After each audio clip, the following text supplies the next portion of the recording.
برکات ایسے ہیں جو انہیں ملنے ہوتے ہیں نہیں مل پاتے، تو وہ غیر سنجیدگی طبیعت کی، لہجے کی غیر سنجیدگی، ان سے وہ فیوز و برکات اٹھا لیتی۔ میں دوستوں سے کہتا ہوں، آپ کسی جگہ محفل میں جاتے ہیں، آپ کسی دینی اجتماع میں جاتے ہیں، لیکن رستے میں اگر آپ شغل کرتے ہوئے جا رہے ہیں، ہنستے ہوئے جا رہے ہیں، آپ نے کیا فائدہ حاصل کیا؟ آپ جہاں بھی جا رہے ہیں موبائل آپ کا آن ہے، موبائل دیکھ رہے ہیں، موبائل چلا رہے ہیں، موبائل ہی چل رہا ہے، تو آپ نے کیا سنجیدگی حاصل کی؟ پایا کیا؟ ہر کام صرف موبائل کے سٹیٹس کے لیے کیا؟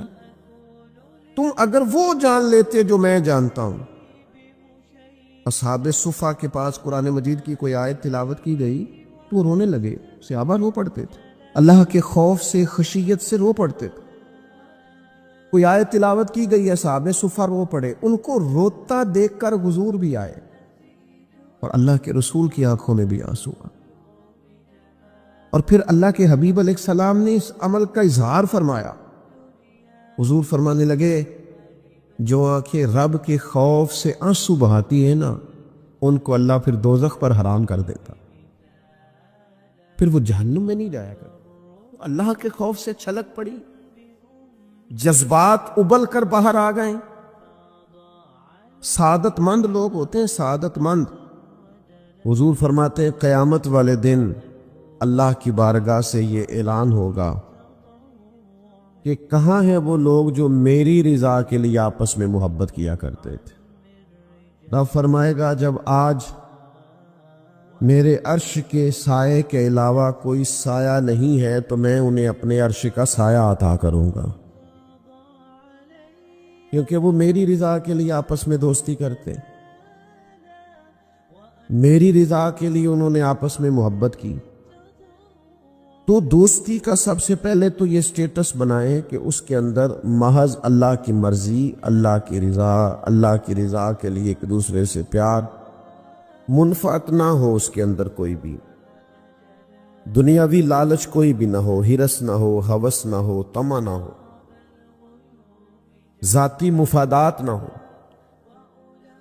جب ان سے بالاتر ہو کر لوگ دوستیاں لگاتے ہیں تو وہ دوستیاں قائم رہتی ہیں۔ اللہ کے پیارے محبوب صلی اللہ تعالی علیہ وسلم نے فرمایا،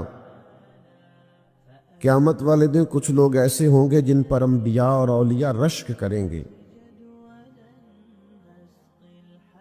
ان کے چہرے 14ویں رات کی طرح چمک رہے ہوں گے، انہیں نور کے ممبروں پر بٹھایا جائے گا۔ یا رسول اللہ، اتنی فضیلت ان لوگوں کو حاصل ہے، یہ کون لوگ ہیں؟ تو حضور فرماتے ہیں، یہ وہ لوگ تھے جو جس سے بھی دوستی لگاتے تھے، پیار کرتے تھے، محض اللہ کی رضا کے لیے کرتے۔ تو اللہ تعالیٰ صبح قیامت انہیں اعزازات سے نوازے گا، شرف سے نوازے گا، فضیلت سے نوازے گا۔ دوسری بات یہ ہے کہ دوستی کب قائم رہتی ہے؟ دوستی تب قائم رہتی ہے جب ہم دوستوں سے زیادہ امیدیں نہ لگائیں، انسانوں کو انسان ہی سمجھیں، ان سے بہت لمبی اور وسیع امیدیں لگا لینا اور بڑے وسیع مطالبات کرنا اور بڑی لمبی چوڑے تقاضے دوستوں سے کرنا۔ میں اکثر دوستوں کی خدمت میں یہ گزارش کیا کرتا ہوں کہ اپنے دوستوں سے کوئی مطالبہ کر کے انہیں آزمائش میں نہ ڈالو۔ تم نے اپنے ہی دوست کو لا کر پل صراط پہ کھڑا کر دیا ہے، بیچارہ اس طرف جائے کہ اس طرف جائے، ان سے کوئی ایسا مطالبہ کرنا جو ان کی پہنچ سے باہر ہو، ان کی حیثیت سے بڑھ کر ہو، ان کی طاقت سے زیادہ ہو، تو اس کا مطلب یہ ہے کہ آپ نے اپنی دوستی کو خود آزمائش میں ڈال دیا ہے۔ آپ اتنے لمبے چوڑے تقاضے نہ کریں، آپ محدود سا لوگوں کے ساتھ تعلق بنائیں۔ وہ جی میں اس کے اتنا کام آیا ہوں تو اب اس کو اس سے ڈبل آنا چاہیے، تو آپ نے دوستی کی نہیں، آپ نے تو تجارت کی۔ اگر آپ کی محبت ہوتی تو پھر تو آپ کا انداز اور ہوتا، جب تیرا حکم ملا ترک محبت کر دی، دل مگر اس قدر تڑپا کہ قیامت کر دی۔ تو یاد رکھیے گا کہ آپ حکم جب آ گیا، جب آپ محسوس کریں تو اس وقت پھر آپ اس چیز کو سمجھ جائیں۔ تو دوستیوں کو کبھی بھی آپ کٹہرے میں کھڑا نہ کریں، تعلقات کو کبھی بھی آزمائش کی بھیٹ نہ چڑھائیں، اس طرح کا ماحول نہ بنائیں جس میں آزمائش پیدا ہو، جس میں تکلیف بڑھ جائے، جس میں کرب کا احساس سامنے والے کو ستائے۔ کوشش کریں گنجائش رہے ماحول کے اندر، آسانی رہے، وسعت رہے۔ تیسری بات یہ ہے کہ اگر آپ محسوس کرتے ہیں کہ دوستی کو چلانا ہے تو پھر صرف اسی چیز کو نہ یاد رکھیں جو چیز آپ کو آج میسر آ رہی ہے اور آج آپ کو انکار ہو رہا ہے. اس سے پہلے جو دوستوں نے بڑی وفائیں کی ہیں وہ بھی تو یاد رکھیں نا. ہمارا یہ ماحول ہوتا ہے کسی بندے نے 99 دفعہ نیکی کی ہے، ایک دفعہ انکار کیا تو ہمیں ایک دفعہ کا انکار تو یاد رہتا ہے لیکن 99 نیکیاں یاد نہیں رہتی. یہ بہت بڑی زیادتی ہے. آپ کو اگر اتنی لمبی چوڑی اس کی نیکیاں فراموش کرنے میں 1 منٹ نہیں لگا تو پھر آپ نے دوستی کس مقصد کے لیے لگائی تھی؟ آپ اس کو سمجھیں، اس کو آپ محسوس کریں. تو میں نے یہ دیکھا ہے زندگی میں کہ لوگ چاہتے ہیں کہ روز ان کا مطالبہ پورا کیا جائے، روز ان کا مطالبہ پورا. ہمارے ایک دوست تھے، بزرگ تھے، تو وہ سلسلہ طریقت کو چلاتے تھے. خانقاہ نظام کو، نظم کو لے کے چلنا مشکل ہوتا ہے. تو ان کے ایک مرید نے شکوہ کیا، اس نے کہا کہ حضرت پہلے آپ بڑا وقت دیتے تھے، اب آپ ٹائم نہیں دیتے. تو فرمانے لگے پہلے میرے بچے 1-2 تھے، اب درجنوں میں ہو گئے، اب وقت بٹ کے ملے گا نا. والد پہلے ایک پر توجہ دیتا ہے، بچے 4 ہو جائے تو ٹائم تقسیم. بات کی سمجھ آ رہی ہے؟ تو وقت تقسیم ہو کے ملے گا نا جب بچے بڑھ جاتے ہیں. اور فرمانے لگے ابھی تو میرے سمجھ لو 10-15 بچے ہیں، تو جب پوتے نواسے نواسیاں ہو گئے تو یہ اور زیادہ بٹ جائے گا، پھر اس میں اور زیادہ تقسیم کار ہو جائے گی. تو پھر اس طرح کر کے ماحول میں تقسیم ہو جاتی، اور یہ ہوتا ہے. یہ ایک صورت ہے. آپ دیکھیے نا، کبھی ایسا بھی ٹائم تھا حجر اسود پر کہ اس کو ہاتھ لگا کے آپ چوم لیتے تھے، اور ڈھیروں وقت صحابہ اس پر چہرے رکھ کے رویا کرتے. پھر ایسا وقت آیا کہ چھڑی لگا لو بھائی، چھڑی لگا کے پیچھے ہٹ جاؤ. اور اب ایسا ٹائم ہے کہ آپ دور سے استلام کر لیں. اب اگر آپ کہیں کہ مسلمان دیکھو جی حجر اسود کو تو ہاتھ لگانے کا موقع ہی نہیں مل رہا، تو بھئی نبی پاک نے تو فرمایا میں قیامت والے دن کثرت امت پر فخر کروں گا کہ میری امت زیادہ ہے. تو یہ تو تعداد کا بڑھنا، یہ تو کثرت کا ہونا، یہ تو باعث ناز اس کو سرکار نے کہا. اب آپ دائروں میں محدود کرنا چاہتے ہیں، آپ اس طرح کا ماحول بنانا چاہتے ہیں کہ کوئی شخص مقید ہو جائے، وہ اس دائرے سے باہر نہ نکلے، تو یہ تو بات درست نہیں ہے. تو کوشش کرنے کا مقام یہ ہے کہ آپ دوسروں کے لیے بھی گنجائش پیدا کریں، دوسروں کے لیے بھی آسانی کرنے کی کوشش کریں، پھر تعلق برقرار. اور پھر آپ پچھلی نیکیاں بھی تھوڑی یاد رکھیں کہ اس سے پہلے اس نے بڑی نیکی کی، بڑی محبت کی، تو پچھلی نیکیاں بھی دوستوں کی یاد رکھیں. صحیح بخاری سے ایک حوالہ عرض کرتا ہوں. نبی پاک صلی اللہ تعالی علیہ وسلم کا نا ایک راز لیک ہو گیا.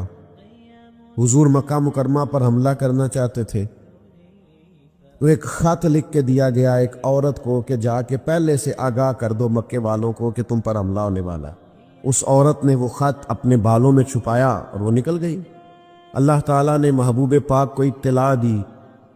حضور علیہ الصلوۃ والسلام نے حضرت مولا علی کو 2 صحابہ کے ساتھ بھیجا. فرمایا مقام خاک پر تمہیں ایک بی بی ملے گی، اس کے پاس سے خط ہے جو کفار کی طرف جا رہا ہے، اسے گرفتار کرو، وہ خط لے لو اور واپس آ جاؤ.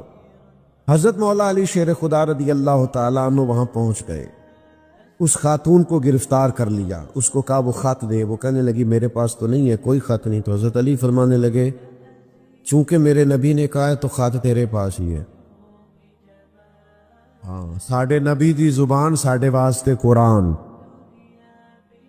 وہ زبان جس کو سب کن کی کنجی کہیں، اس کی نافذ حکومت پہ لاکھوں. خط تیرے پاس ہے. آپ نے تلوار نکال لی، فرمایا نکالتی ہے کہ نہیں؟ اس نے بال کھولے، خط نکال دیا. وہ خط جب کھولا تو خط لکھا تھا حضرت حاتم بن ابی بلتع رضی اللہ تعالیٰ عنہ، بدری صحابی. وہ خط لے کے آ گئے، نبی پاک کی بارگاہ میں پیش کیا. حضور نے خط کھولا، حضرت عمر کہنے لگے مجھے اجازت دے میں اس کی گردن کاٹوں، اس نے ہمارا راز فاش کیا. کتنی بڑی بات ہے. قرآن مجید کی سورہ ممتحنہ اس وقت نازل ہوئی تھی جب یہ واقعہ ہوا تھا. اللہ کے حبیب علیہ السلام نے فرمایا عمر ٹھہر جا، اتنی جلدی نہ کر، اس بندے کی وفات تو دیکھ، یہ بدر میں بھی تلوار لے کے ہمارے ساتھ گیا تھا، بدری صحابی ہے، اس کی وہ بات یاد رکھ کہ بدر کے مقام پر جب کہ بڑا مشکل تھا کافروں کے سامنے کھڑا ہونا، ان کی 1000 تعداد تھی اور مسلمان بڑی عددی طور پر اس کثرت کا شکار نہیں تھے، صرف 313 تھے۔ اس موقع پر ان کے ساتھ کھڑا ہونا کوئی آسان نہیں تھا، لیکن یہ پھر بھی ہمارے ساتھ گئے تھے۔ تو حضرت عمر رضی اللہ تعالیٰ عنہ جب چپ کر گئے تو اللہ نے قرآن نازل کیا، کہا اے ایمان والو، یہودیوں اور عیسائیوں کو اپنا دوست نہ بتاؤ۔ تو حضور فرمانے لگے، دیکھ لو عمر، اللہ نے اسے مومن کہہ کے پکارا ہے، اللہ نے بھی اسے۔ اب نبی کریم نے فرمایا، بتاؤ یہ تم نے کیا کیا؟ تو عرض کی، یا رسول اللہ صلی اللہ علیہ وسلم، آپ میرا ظاہر باطن جانتے ہیں، جتنے بھی یہاں سے لوگ ہجرت کر کے مکے سے آئے ہیں نا، ان کا کوئی نہ کوئی رشتہ دار مکے میں ہے جو ان کے رشتہ داروں کا، بال بچوں کا، گھر والوں کا دھیان رکھتا، میرا وہاں کوئی بھی نہیں۔ اور مجھے پتا تھا آپ نے حملے کا ارادہ کر لیا ہے تو انشاءاللہ کامیابی اللہ نے مسلمانوں کو ہی دینی ہے، وہ کر کچھ نہیں سکتے۔ میں ان پر ایک احسان کرنا چاہتا تھا تاکہ وہ میرے بچوں کا اور میرے پیچھے گھر والوں کا تھوڑا خیال رکھے، اتنی سی میری خواہش تھی۔ میرے نبی کریم نے ان کا عذر قبول کر لیا، فرمایا ٹھیک ہے، آپ جو کہہ رہے ہیں بات ایسے ہی ہے، آپ کو اسلام کو نقصان نہیں پہنچانا چاہتے، آپ یہ چاہتے تھے کہ کوئی ایک نیکی ان پہ کر دی جائے تاکہ وہ آپ کے، تو اتنی بڑی بظاہر بات تھی لیکن حضور نے قبول کر لی۔ معنی کیا ہے کہ دوستوں کی پچھلی نیکیاں بھی یاد رکھنی چاہیے، ان کی پچھلی بھی خوبیوں اور پچھلے بھی معاملات کو تھوڑا یاد رکھنا چاہیے۔ ہم کیا کرتے ہیں؟ ہم کہتے ہیں جی اب وہ یہ نہیں کر رہا، بھئی تب کر رہا تھا نا، تو تب کی یاد کر لو، تب کی یاد رکھ لو، اس وقت کی آپ خیال کر لیں۔ ہم کیا کرتے ہیں؟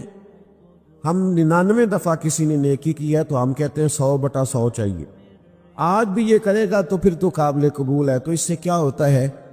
اس سے تکلف پیدا ہوتا ہے، ایک آدمی روز کیسے نیکی کر سکتا ہے؟ چوتھی بات یہ ہے، اگر ہم چاہتے ہیں دوستیاں نبھیں تو اسلام کا ایک حسن ہے کہ اسلام دین اعتدال ہے۔ اسلام کہتا ہے چلو ہی ذرا معتدل ہو کے، پہلے ہی ذرا تھوڑا سا احتیاط سے چلو۔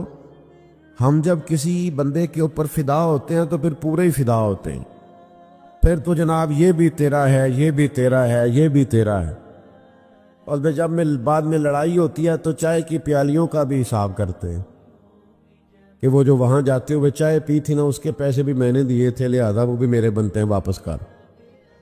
کورے ورک کتاب نہیں ہوندے، پتھر دل گلاب نہیں ہوندے، اور سجنا پہلوں ہی سوچ کے لائیں، پھر یاراں نال حساب نہیں ہوندے۔ آپ سوچ سمجھ کے دوستی لگائیں، تعلقات کو سوچ سمجھ کے لے کے آگے چلیں۔ نبی پاک صلی اللہ علیہ وسلم نے فرمایا وقفے سے ملا کرو، محبت بڑھتی ہے، تھوڑا نا وقفے سے ملا کرو، اس سے محبت بڑھے گی۔ یہ جو بہت وارفتگی ہے نا، بہت وارفتگی ہے، بہت جوش ہے، تو اس کا نتیجہ یہ نکلتا ہے کہ جتنی زور سے گیند دیوار سے لگتی ہے پھر اتنی زور سے ہی گیند واپس آتی، اس کے نتائج ٹھیک نہیں نکلتے۔ تو عرض یہ کرنا چاہتا ہوں کہ اعتدال میں رہیں، معتدل رہیں، آپ اس حد سے تجاوز ہی نہ کریں۔ میرے پاس یہاں ایک دوست آئے تو مجھے کہنے لگے جی میرا دوست بڑا اچھا تھا، بڑا نائس تھا، بڑا بہترین تھا، بڑا پیارا تھا، میرے ایک دوسرے دوست نے اسے خراب کر دیا۔ تو میں نے کہا وہ دوسرا دوست میں سمجھا نہیں۔ کہنے لگے یہ میرا پرانا دوست تھا جس نے اسے خراب کیا، جسے کیا ہے وہ نیا تھا، 2-4 سال اس کی میں نے دوستی لگائی تھی، اب وہ دونوں ڈائریکٹ ہو گئے اور مجھے انہوں نے بیچ میں سے نکال دیا ہے۔ تو میں نے کہا یہ تو اکثر ہوتا ہے، پہلی دفعہ تو نہیں ہوا، اس طرح تو ڈھیر دفعہ ہوتا ہے۔ کہنے لگے میں کروں کیا، میں نے بڑا شور کیا ہے، ان کو اپنے احسان بھی یاد کرائیں پر وہ مانتے نہیں۔ میں نے کہا اب حل ہے نا، تھوڑا چپ کر جا کچھ عرصے کے لیے، تھوڑی خاموشی اختیار کر، جو چپ کر جاتا ہے وہ بھی بچ جاتا ہے۔ اگر تم چاہتے ہو کہ یہ دوستی پھر سے بحال ہو جائے تو زیادہ شکوے نہ کرو، زیادہ شکایتیں ہم بعض اوقات اعتراضات اتنے کر بیٹھتے ہیں، شکوے اتنے کر بیٹھتے ہیں، اپنی زبان سے باتیں اتنی نکال بیٹھتے ہیں کہ دوبارہ پھر دوستی کا بحال ہونا ممکن ہے۔ ایک حدیث یاد رکھیں گے اگر سناؤں آپ کو تو، نبی پاک صلی اللہ تعالی علیہ وسلم نے فرمایا کسی سے دشمنی بھی کرو تو اعتدال سے کرو، ہو سکتا ہے کل کو وہ تمہارا دوست بن جائے، اور فرمایا کسی سے دوستی بھی کرو تو اعتدال سے کرو، ہو سکتا ہے کل یہ دشمن بن جائے۔ دوستی اور دشمنی میں ایک جامع ترمذی میں حدیث، اعتدال کا رستہ نہ چھوڑو، معتدل رہو، سارے راز ہی دے بیٹھنا، ساری باتیں پہلے کر لینا اور اعتراض کرنا، اب تو شکوے بھی پھر سارے ہی کر لینا۔ دوست کو اس کی کمزوریوں کا بھی پتہ ہوتا ہے، وہ ساری کمزوریاں بھی اس کی بیان کر لینا، اس کو بھی بتانا، اس کو بھی بتانا، اس سے بھی ذکر کرنا، تو یہ انداز درست نہیں ہے۔ آپ معتدل انداز میں دوستی لگائیں، اعتدال کے ساتھ چلیں، شکوے زیادہ نہ کریں، اعتراض زیادہ نہ کریں، وہ بے وفا ہی صحیح پھر بھی یار اپنا، چلو اس میں کمی ہے، وہ اس میں بے وفائی ہے، پر سجن تو اپنا ہے نا، تو دوستی ہماری ہے اس کے ساتھ، اس کی کمزوریوں کو چھپائیں، آپ اس معاملے پر تھوڑا سا اپنے ظرف کو کشادہ کریں، آپ تھوڑی وسعت پیدا کریں۔ ہم سمجھتے نہیں چیزوں کو، ہم غور نہیں کرتے، اس خاص انداز میں چیزوں کو نہیں لیتے جس انداز میں چیزوں کو لینا چاہیے۔ فرمایا وَنُنَزِّلُ مِنَ الْقُرْآنِ مَا هُوَ شِفَاءٌ وَرَحْمَةٌ لِّلْمُؤْمِنِينَ، فرمایا میں نے جو تمہیں قرآن عطا فرمایا ہے نا، تو اس میں مومنوں کے لیے شفا بھی ہے اور رحمت بھی ہے، یہ تمہاری تمام بیماریوں کی شفا ہے، اس میں تمام بیماریوں کی۔ ہم مریض ہیں، ہماری کل شفا قرآن پاک کے ساتھ وابستہ ہے، اور اگر صحیح طبیب تک بندہ نہ جائے تو پھر وہ ساری زندگی بیچارہ الجھا رہتا ہے، اسے کامیاب علاج میسر نہیں آتا۔ اس میں جسمانی، حضرت عائشہ صدیقہ رضی اللہ تعالیٰ عنہ فرماتی ہیں میں نے نبی پاک صلی اللہ تعالیٰ علیہ وآلہ وسلم کو نا مرض وصال تک دیکھا ہے، حضور کے وصال تک، کہ حضور قرآن پاک کی آخری 2 سورتیں پڑھ کے سورت فلق اور ناس اپنے ہاتھوں پہ پھونکتے تھے، پھر جسم پہ ملتے تھے۔ قرآن پاک میں شفا ہے۔ اب تو لوگوں نے دم درود کو نا اس کو بڑا ہلکا سا کام سمجھ لیا، ویسے بھی یہ عاملوں کے ہتھے چڑھ گیا، ملنگوں کے ہتھے چڑھ گیا، کاروبار بن گیا، تجارت بن گئی، ورنہ قرآن پاک کی آیات پڑھی جائیں تو حضور نے فرمایا سورہ فاتحہ میں شفا ہے، اس میں کرم ہے۔ یہ چیزیں جو بڑی ہمارے لیے سود مند تھی، فائدہ مند تھی، ہم چھوڑ گئے۔ ایک بڑی خوبصورت حدیث ہے، سنیے گا۔ حضرت ابو سعید خدری رضی اللہ تعالیٰ عنہ حدیث کے راوی ہیں، بخاری میں موجود ہے، ارشاد فرماتے ہیں کہ ہم ایک سفر پہ تھے، واپس آ رہے تھے، ایک جگہ رات کو قیام کیا، سونا تھا، بستی تھی، بستی کے لوگوں نے نہ کھانا پوچھا نہ پانی پوچھا، کوئی ضیافت نہیں کی۔ آدھی رات کا وقت آیا تو ایک بندہ دوڑا دوڑا آیا، کہنے لگا ہمارے سردار کو بچھو نے کاٹ لیا ہے، تم میں سے کوئی بندہ دم درود کر لیتا ہے؟ تو ایک صحابی کہنے لگے کر تو لیتے ہیں، پر تم نے چونکہ ہمیں کھانا پانی تک نہیں پوچھا، تم اگر دم کراؤ گے تو مفت نہیں کریں گے، بخاری پڑھ رہا ہوں، پیسے لگیں گے۔ کتنے پیسے؟ بکریوں کا ایک ریوڑ پورا۔ شارحین نے لکھا 40 بکریاں، کنے دما دیاں؟ او بھائی اس سے کوئی بندہ جواز نہ لے کہ پیسہ لینے جائز ہیں، اس سے جواز نہ حاصل کرے۔ اب بات کو سمجھے، پس منظر کیا ہے؟ پانی تک نہیں تم نے پوچھا۔ کچھ لوگوں کا علاج ہوتا ہے، انہوں نے کہا پیسے لیں گے، دم کر دیں گے۔ صحابی نے کہا، حضرت ابو سعید خدری رضی اللہ تعالیٰ عنہ فرماتے ہیں وہ چونکہ تنگ تھے، بچھو کاٹ گیا، اور سردار کو کہا چل تو صحیح نا۔ وہ صحابی گئے، سورہ فاتحہ پڑھ کے دم کیا، اور حدیث بخاری سے میں آپ کو دکھاؤں گا۔ لوگ کہتے ہیں دم کدھر سے آ گیا؟ بخاری پڑھ رہا ہوں، صحیح بخاری۔ شفا تو اللہ نے دینی ہے نا، رب کریم نے شفا دے دی۔ بکریاں لے لیں، آ گئے جہاں آرام کر رہے تھے اس جگہ، صحابہ میں اختلاف ہو گیا، کچھ کہنے لگے بکریاں لینی چاہیے تھی، کچھ کہنے لگے نہیں لینی چاہیے تھی۔ حضرت ابو سعید خدری رضی اللہ تعالیٰ عنہ فرماتے ہیں پھر ہم نے فیصلہ کیا چپ کر کے سو جاؤ، صبح حضور کی بارگاہ میں جائیں گے۔ اگر کریم نے کہا لینی چاہیے تھی پھر تو موج بن گئی، اور اگر کہا نہیں لینی چاہیے تھی تو بکریاں ہانک کے واپس کر دیں گے۔ مسئلہ کیا ہے؟ کہتے ہیں صبح گئے حضور کی بارگاہ میں، جا کے مسئلہ